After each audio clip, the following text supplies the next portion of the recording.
Francis, ayer y hoy, aprendiendo del pasado, de Francis, ayer y hoy. Buen día para todos. Miren, el hecho de empezar así hoy es una especie de homenaje a los médicos, porque obviamente uno tiene que zambullirse de lleno en cómo viven ellos lo que mañana va a ser el Día del Médico en un momento de pandemia. Y se nos ocurre que sirve, como introducción al programa, un día antes, este 2 de diciembre, explicar lo que les está pasando a los médicos y a la salud en la República Argentina, no porque no lo sepamos, sino porque no lo tenemos presente. ¿Y por qué no tenemos presente todo el tiempo lo que le pasa a quienes tienen que cuidar nuestra salud? Y allí viene una pregunta central. Miren, hoy es el día de la abolición de la esclavitud a nivel mundial. ¿Usted cree que de verdad la esclavitud se quedó abolida en el mundo? ¿Que no hay gente que vive bajo el dominio de la esclavitud financiera? ¿Que no hay gente que vive bajo la esclavitud del hambre, de la miseria, de aquellas cosas que el ser humano en su egoísmo ha esparcido por los continentes? No creo que se haya abolido definitivamente la esclavitud. Y que me perdonen los médicos, pero hay una sociedad que los tiene como esclavos. Más allá que también hay profesionales de la salud que se han hecho multimillonarios en la explotación del negocio de la salud. Pero no le hablamos a esos médicos empresarios, le estamos hablando al médico trabajador. Y más que hablarles nosotros, nos anticipamos al comunicado de ellos que han dado a los medios con motivo del día de mañana, la Confederación Médica de la República Argentina, con un título que es muy duro, dice, nada que festejar. Y arranca explicándose que el coronavirus desnudó ante la sociedad la debilidad del sistema sanitario y nuestra preocupación y nuestra preocupante situación laboral se mueve en estos 9 meses donde se infectaron más de 1000 médicos y perdimos, dice el comunicado, decenas de colegas y compañeros, enfermeros, técnicos y profesionales de la salud como consecuencia de la pandemia, pero también por la ineptitud y las deficiencias del propio sistema. En la celebración de nuestro día, dice un subtítulo, y arrancan explicando, exigimos a las autoridades y a los políticos que con nuestra participación diseñen una política de Estado en salud que termine para siempre con el desfinanciamiento crónico del sector, la judicialización abusiva, la improvisación permanente y la vergonzosa inequidad. Pedimos a los gobiernos, a los grandes sanatorios, a las prepagas, a las obras sociales y laboratorios farmacéuticos que no gasten su dinero en solicitadas y anuncios de felicitación. Preferimos que lo destinen a mejorar nuestra condición de trabajo, nuestro magro salario y a proveernos de los elementos necesarios y adecuados para nuestra protección personal. Sentimos un profundo repudio por las políticas públicas que durante décadas llevaron a nuestra sociedad y a sus mayores índices de pobreza, indigencia y desigualdad, y por lo tanto a más enfermedad, sumergiéndonos en el atraso.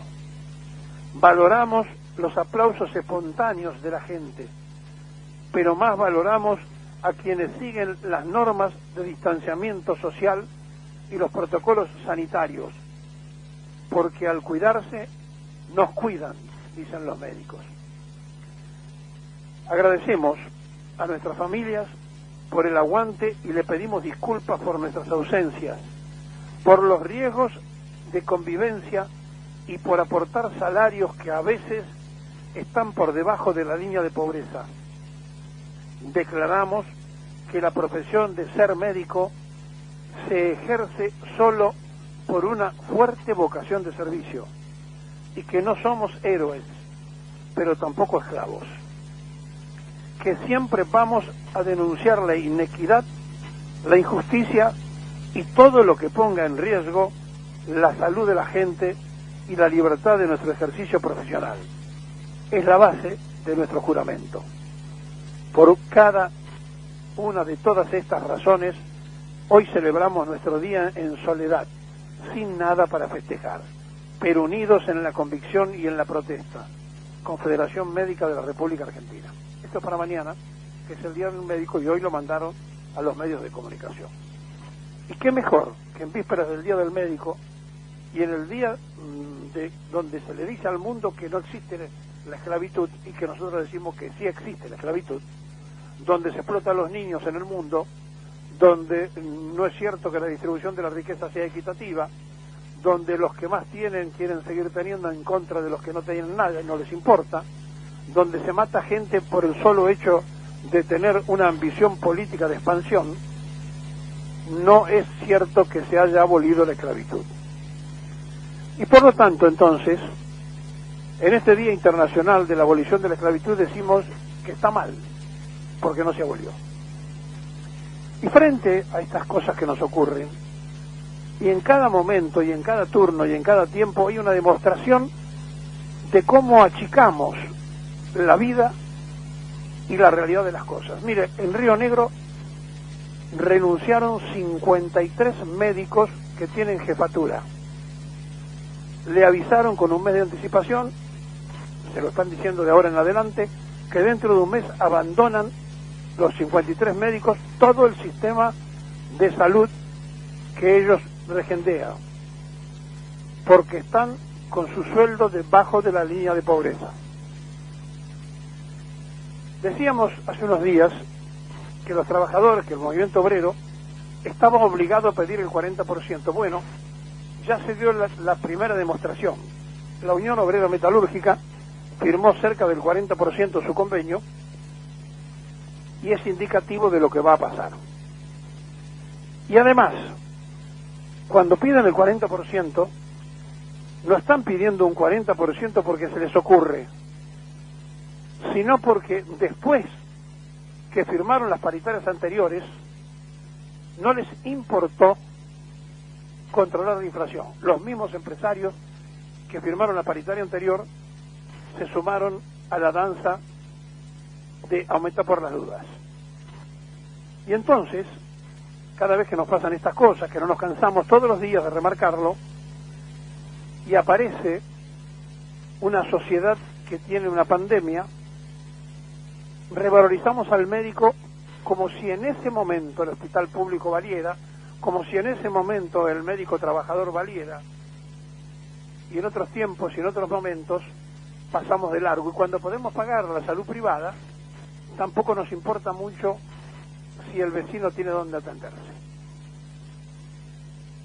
La verdad, es muy difícil averiguar todas estas cosas y contarlas juntos, pero nos parecía que había que empezar así, con los datos del coronavirus, porque se ha hecho habitual, porque lo damos como una fría información los periodistas y damos cantidad de fallecidos e infectados como si fuera un resultado deportivo, porque le estamos perdiendo el sentido a la vida, porque no valoramos la muerte.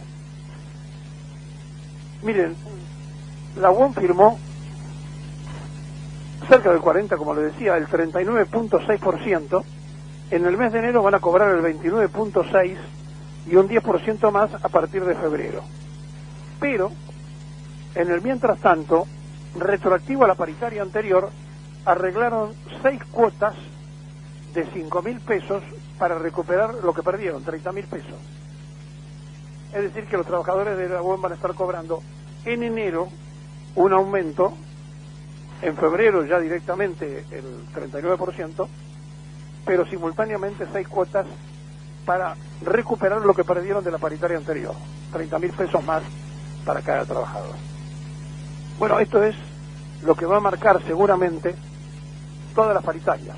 Ayer, parte de la dirigencia sindical de CGT estuvo comiendo un asado en la Quinta de Olivos, donde allí el presidente de la República los recibió, y el primero que protestó fue Caló, que dijo: cada 3 meses nos estamos viendo, nosotros necesitamos tener un diálogo más fluido, porque los trabajadores tenemos muchas cosas para discutir, porque tenemos muchas cosas para hablar, y porque tenemos muchas cosas para arreglar.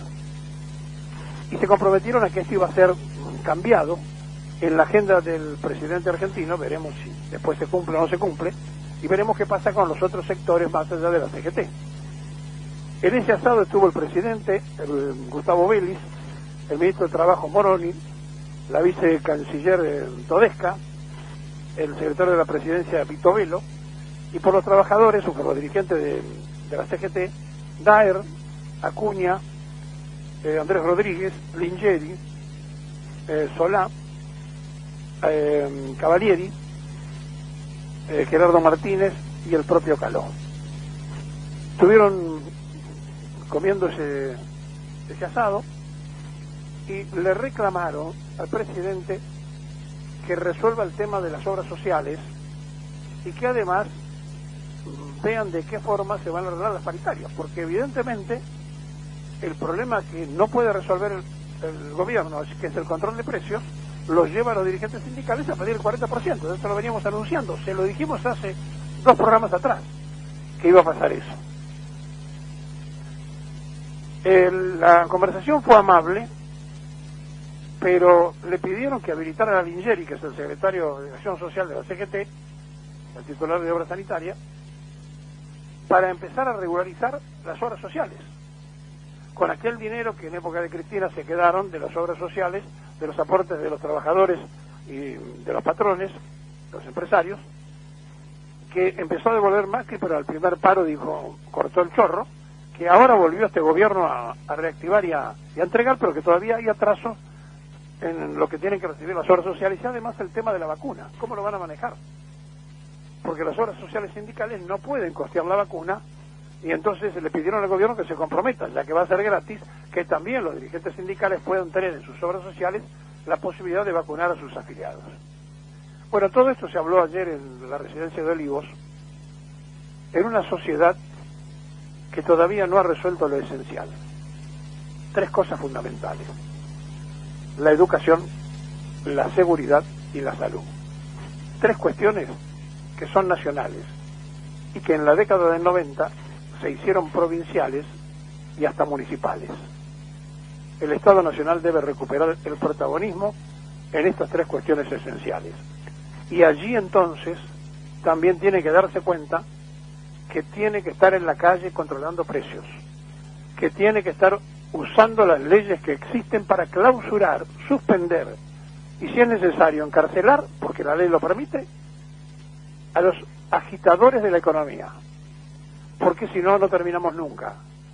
Van a firmar por el 40% de los trabajadores y los empresarios al otro día van a decir que el consumidor pague el aumento que le dimos al trabajador. Mañana es el Día del Médico. Ellos dicen que no tienen nada que festejar. Nosotros mucho por agradecer, y estamos felices que se hayan quejado públicamente de los empresarios de la salud, del Estado mal administrado, porque nosotros creemos como Carrillo que prevenir siempre es mejor que curar.